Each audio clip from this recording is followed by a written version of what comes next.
High inflation is not only squeezing family budgets across America, it's also hitting school cafeterias. That's right.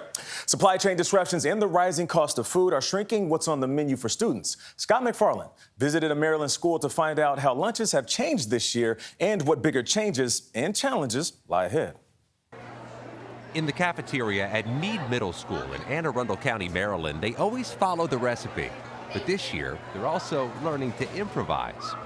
They used to offer 5 entrees a day here, but now it's down to just 1. 8th grader Elijah Lee has noticed what many students nationwide are seeing. We had no more condiments like ketchup and mustard and the ranch, which I loved. The shifting and shrinking school lunch menu. Supply chain disruptions and the spiraling cost of key ingredients has forced school districts to pull back or make substitutions. At some schools, no more hamburgers or chicken patty sandwiches due to problems and the price of buying buns and ketchup. Instead, at this school, they offer more tacos or bunless options and try to navigate a shortage of healthy options like carrot sticks.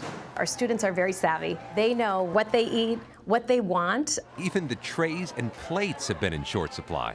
Plates became unavailable. We had to call those manufacturers and develop those relationships to say, how do we best get the trays we need to service our students? A new survey of school districts nationwide reveals 97% of meal programs reported challenges with higher costs, while 98% acknowledge problems getting some menu items, the supplies, and the ingredients.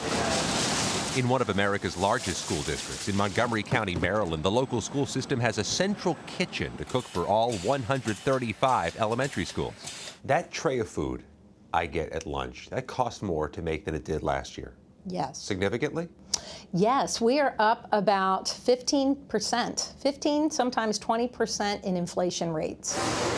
Costs of some ingredients are so volatile, many U.S. schools are now making last-minute changes to the monthly menu, which used to be set in stone. So we are down to weekly menu planning, and our families and even our students and staff are not used to that. Costs are poised to rise again for U.S. schools July 1st, when an emergency measure enacted at the start of the pandemic expires.